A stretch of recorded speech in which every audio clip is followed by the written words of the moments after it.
Kadang manusia yang dilihat hanya sisi buruknya. Manusia yang dilihat hanya satu kesalahan. Sekian kebaikan tertutupi dengan satu kesalahan.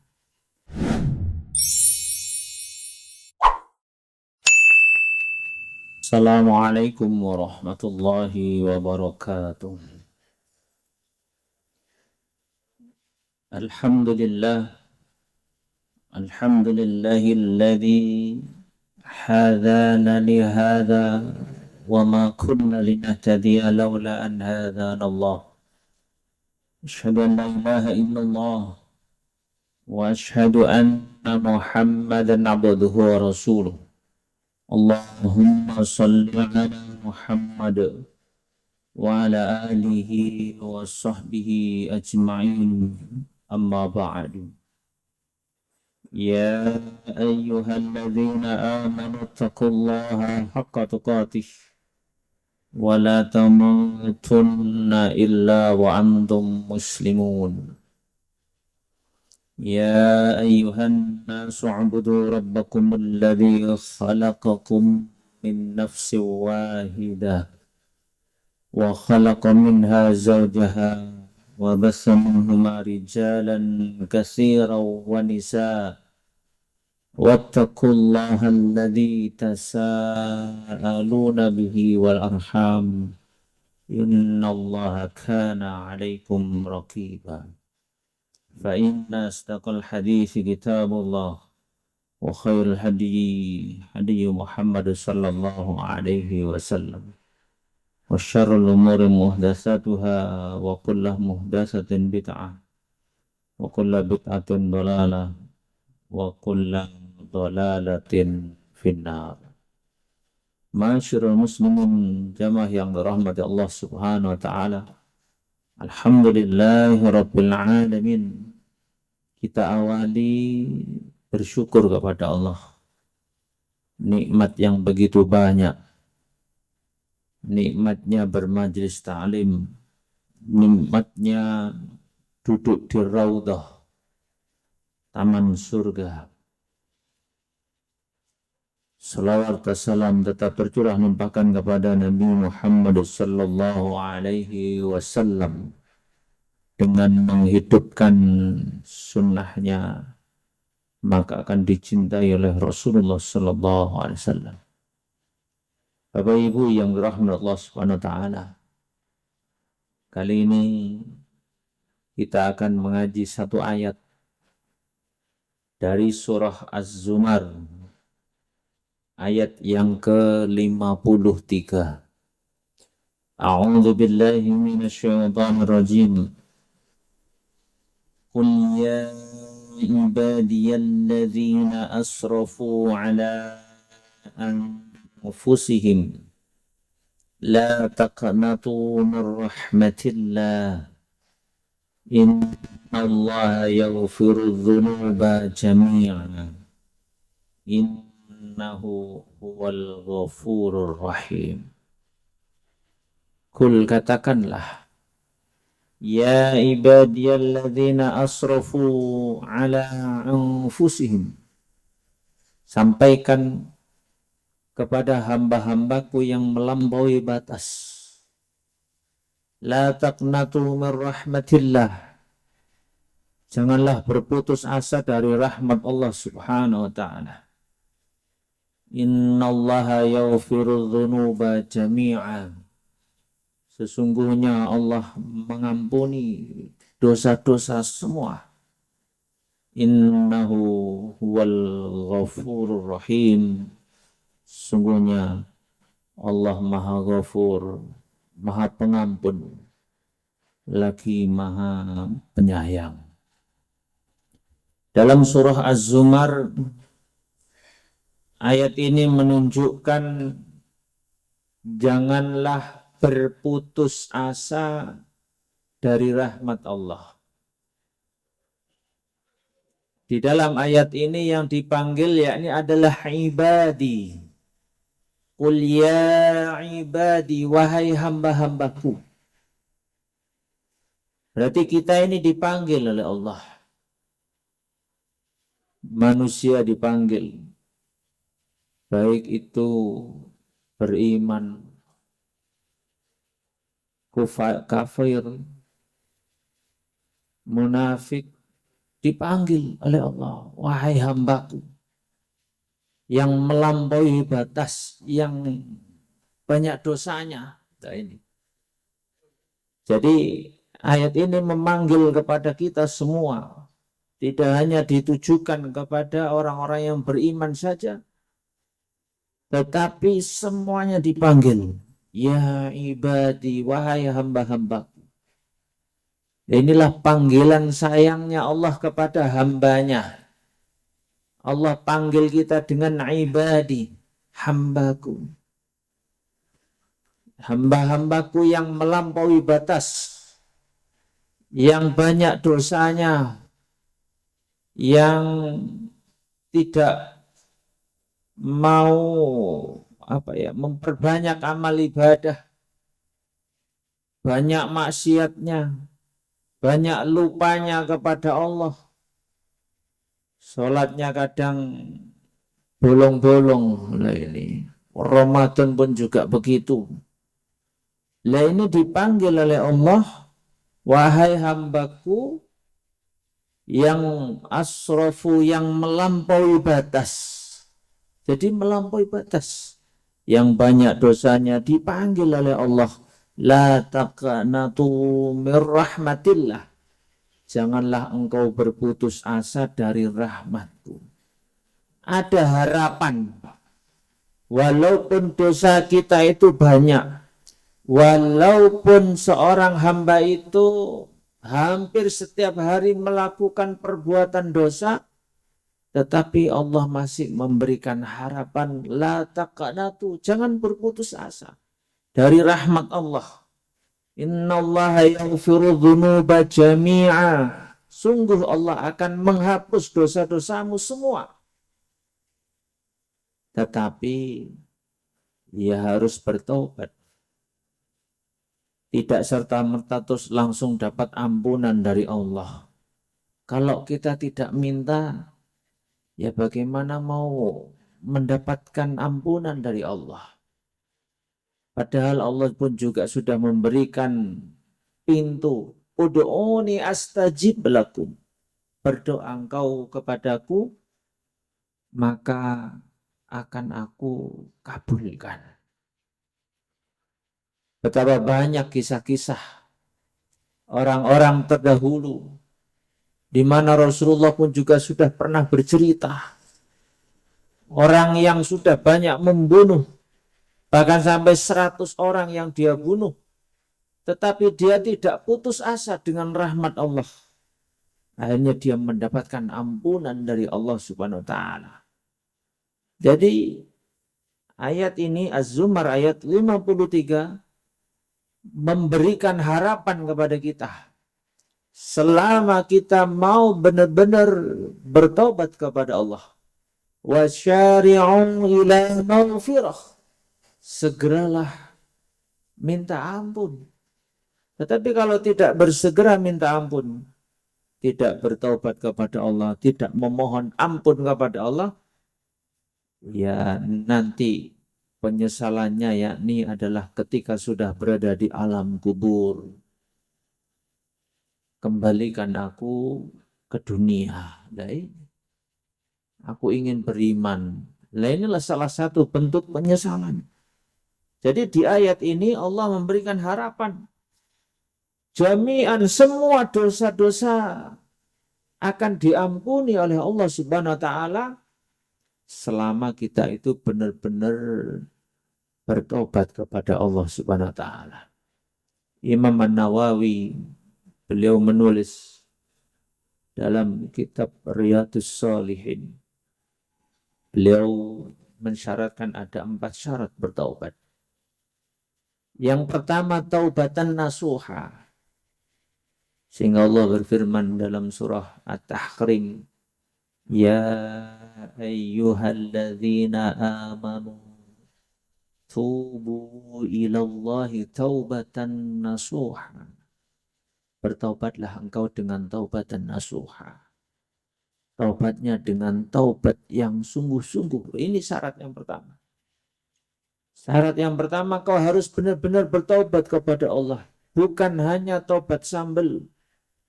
Bukan hanya taubat yang sementara, tetapi benar-benar bertaubat kepada Allah Subhanahu wa taala. Tubu ilallahi taubatan nasuha. Kemudian yang kedua, yakni menyesal. Menyesali apa yang telah dilakukan. Yang ketiga, berjanji tidak akan mengulangi. Dan yang keempat, kalau dosa itu berkaitan dengan sesama manusia, maka harus minta maaf kepada yang bersangkutan. Bapak Ibu yang dirahmati Allah Subhanahu wa taala. Allah Subhanahu wa taala berfirman dalam hadis qudsi. Hadis ini diriwayatkan oleh At-Tirmidzi an Anas radhiyallahu anhu. Dari Anas radhiyallahu anhu, sami'tu Rasulullah sallallahu alaihi wasallam, aku mendengar Rasulullah sallallahu alaihi wasallam bersabda, yaqulullah, Allah berfirman. Nah ini. Jadi Allah yang berfirman dalam hadis ini, ya ibna Adam, wahai anak Adam, innaka ma da'autani wa rajautani, kalau engkau minta kepadaku, berdoa kepadaku, minta ampunan kepadaku, ghafartu laka, aku akan ampuni, ala ma kana minka wala ubali. Wala ubali, kata Allah, aku tidak mengingat-ingatnya yang kejadian yang kemarin. Jadi dosa-dosa yang dahulu kemudian kita benar-benar minta ampun kepada Allah, bertaubat kepada Allah, Allah sudah tidak mengingatnya. Artinya sudah membuang permasalahan yang lalu.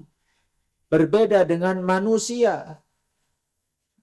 Padahal sudah mengaku salah, minta maaf, sudah dimaafkan, seiring dengan waktu muncul lagi permasalahan itu. Oh, ini kan kesalahan kamu lah. Padahal sudah mengakui kesalahan, meminta maaf, muncul lagi. Lah inilah manusia. Kadang manusia yang dilihat hanya sisi buruknya. Manusia yang dilihat hanya satu kesalahan. Sekian kebaikan tertutupi dengan satu kesalahan. Beda dengan Allah. Sekian kesalahan Allah hapus dengan satu kebaikan, yakni dengan bertaubat, beristighfar kepada Allah, Allah hapus sekian dosa-dosa tadi. Dosa-dosa kesalahan Allah hapus. Manusia berbeda. Kadang yang dilihat hanya kesalahannya saja ini. Jadi di dalam hadis qudsi ini Allah memberikan seluas-luasnya. Idza da'autani, kalau engkau benar-benar meminta ampun kepadaku, ghafartu laka, aku akan ampuni. Wala ubali, dan aku sudah tidak menghitung-hitungnya lagi. Sudah tidak mengingatnya dosa-dosa yang kemarin. Jadi dosa yang kemarin itu sudah dihapus oleh Allah. Allah tidak akan. Andaikan berdosa lagi, ya segera lagi berbuat. Berbuat dosa yang lain, segera lagi. Wasyari'u ila maghfirah, segera bertobat. Nah ini.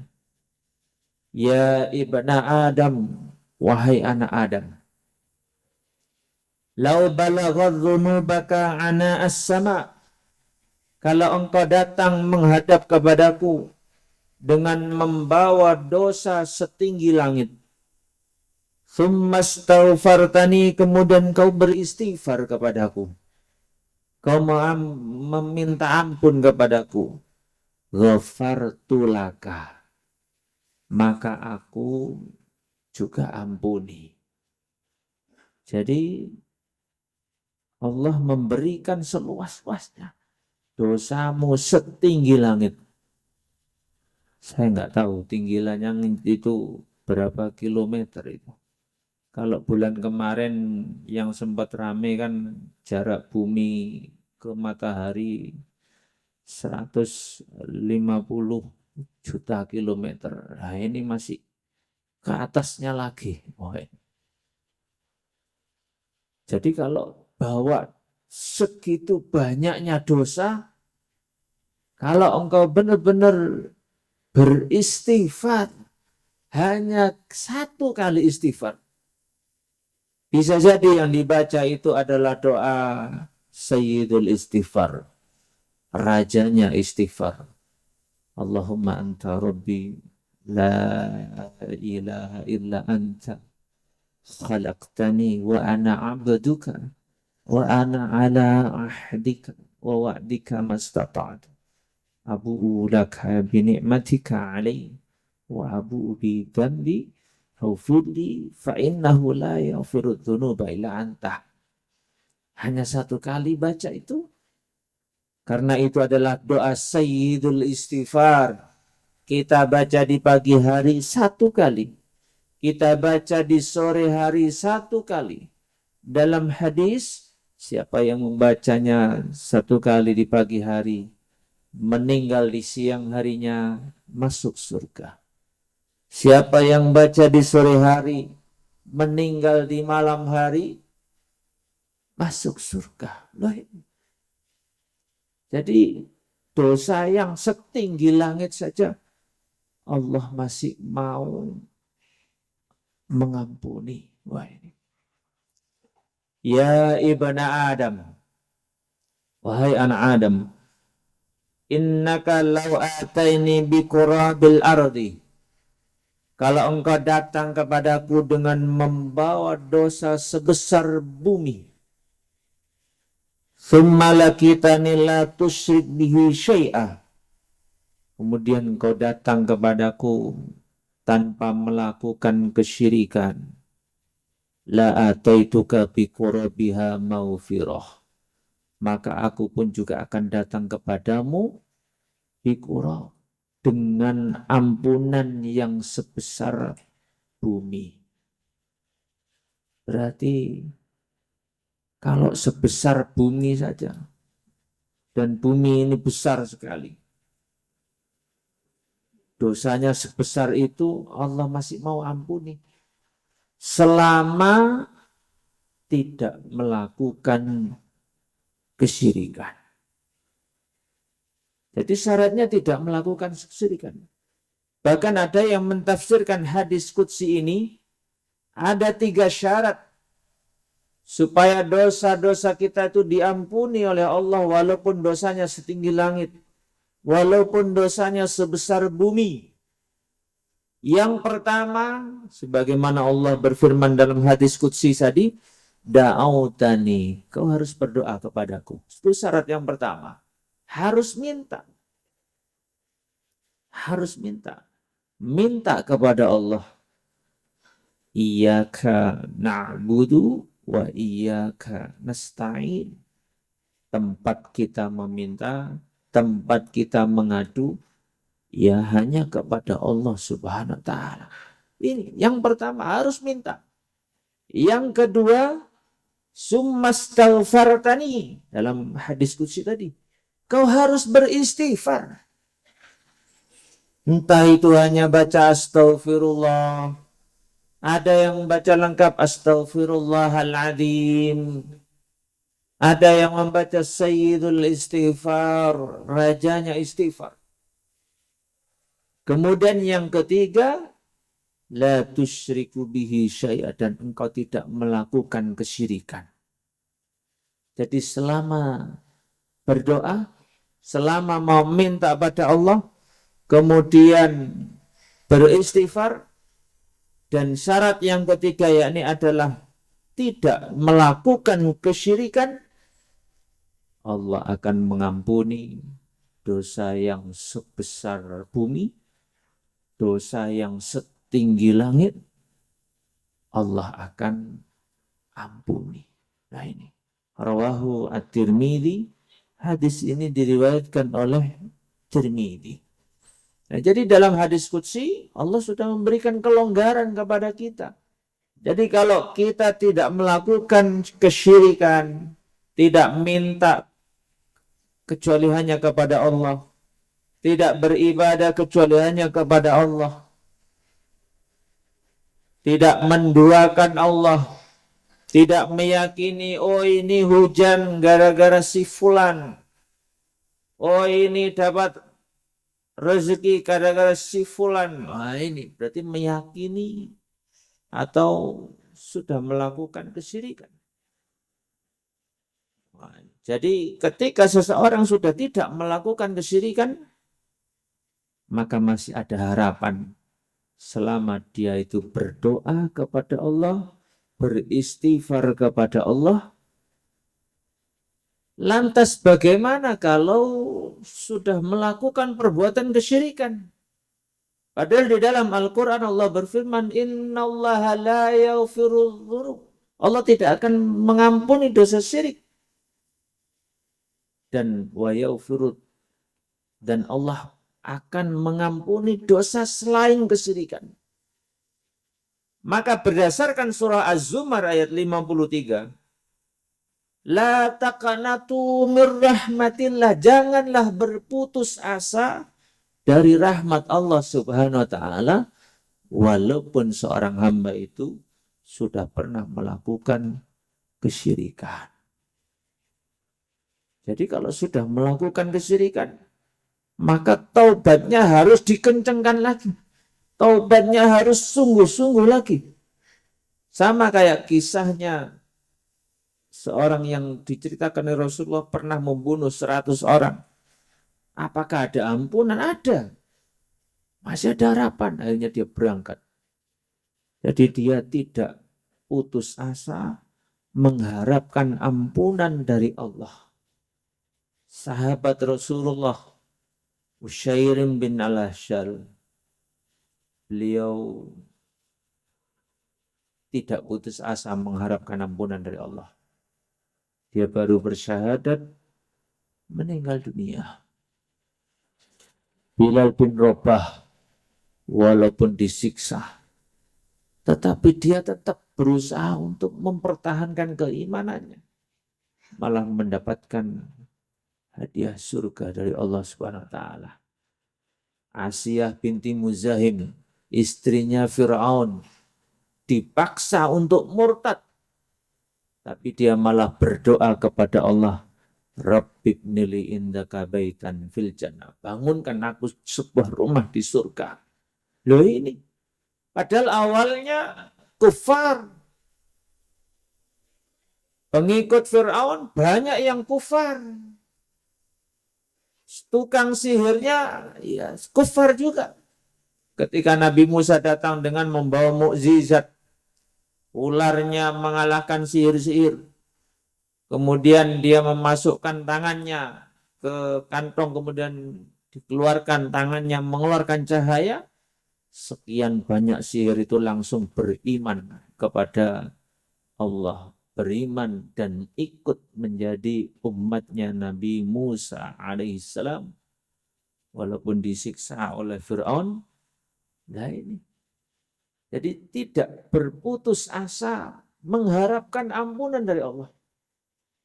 Tetapi ada batasnya.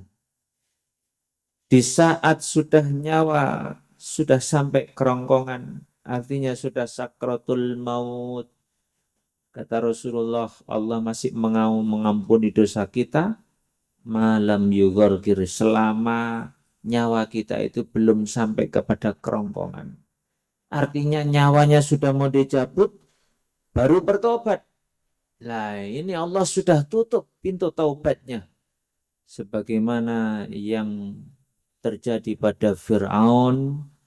Fir'aun di saat mau tenggelam, dia berkata, amantu, aku beriman. Birabbi, kepada Rabb, kepada Tuhannya Bani Israel. Amantu birabbi Bani Israel. Aku beriman kepada Rabb, kepada Tuhannya Bani Israel. Sudah terlambat. Jadi sudah terlambat, padahal Fir'aun asrafu, melampaui batas. Sudah banyak mukjizat yang ditampakkan kepada Fir'aun, tetapi Fir'aun tidak mau beriman. Giliran mau datang azab, baru amantu bi Rabbi Bani Israel. Kaum Lut melampaui batas. Mestinya laki-laki ya dengan wanita ini malah sesama jenis. Berarti sudah melampaui batas dosanya. Allah utus Nabi Lut supaya bertobat. Bahkan Nabi Lut menawarkan putrinya, kau nikahi putri-putriku ini. Nah, bahkan datang 2 malaikat yang berwajah tampan. Lah ini. Ternyata malaikat yang datang. Lah. Maka di ayat yang berikutnya, wa anibu ila rabbikum wa aslimu lahum min qabli ayyatiyamul azab. Sebelum datang azab, segera bertobat. Ketika sudah datang azab kaum Lut, ya sudah. Yang beriman Allah selamatkan. Ketika terjadi banjir Nabi Nuh, yang beriman yang hanya berada di dalam perahu. Umatnya Nabi Soleh pun juga begitu. Ketika mereka sudah diingatkan supaya bertobat, ya tetap mereka nggak mau bertobat. Malah nantang datangkan azab. Wah, datangkan azab. Wah. Malah nantang datangkan azab. Ya didatangkan sungguh ini. Jadi min qabli ayyatiyakumul azab summa la tunsurun, maka engkau pasti tidak akan mendapatkan pertolongan. Ketika azab dari Allah, tidak ada yang bisa menolong. Walaupun kita hidup di dunia, walaupun bisa lari, walaupun bisa sembunyi, wahid. Tapi azab Allah tetap akan menimpa bagi orang-orang yang tidak segera bertobat. Jadi Allah masih memberikan kesempatan kepada kita untuk bertobat. Wasari'u ila maufirah. Dalam hadis qudsi tadi, selama kita tidak melakukan kesyirikan, Allah masih mau mengampuni. Tetapi kalau memang benar-benar melakukan kesyirikan, pernah melakukan kesyirikan, hilaf, bisa jadi manusia, al-insanu makanul khata' wan nisyan. Tetapi masih ada harapan, la taqnatu mir rahmatillah. Janganlah berputus asa dari rahmat Allah.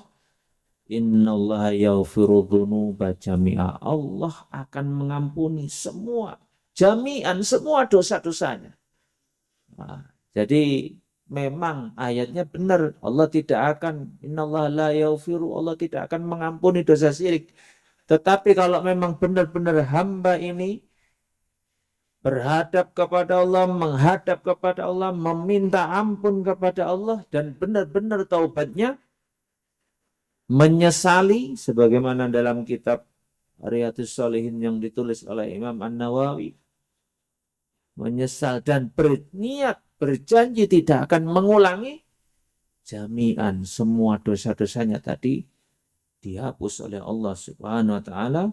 Innahu huwal ghafur rahim. Maka Allah tutup ayat Az-Zumar tadi, sesungguhnya Allah itu Maha Ghafur, Allah Maha Pengampun, lagi Maha Penyayang. Jadi Allah Maha Penyayang, Allah Maha Pengampun. Allah ciptakan manusia al-insan.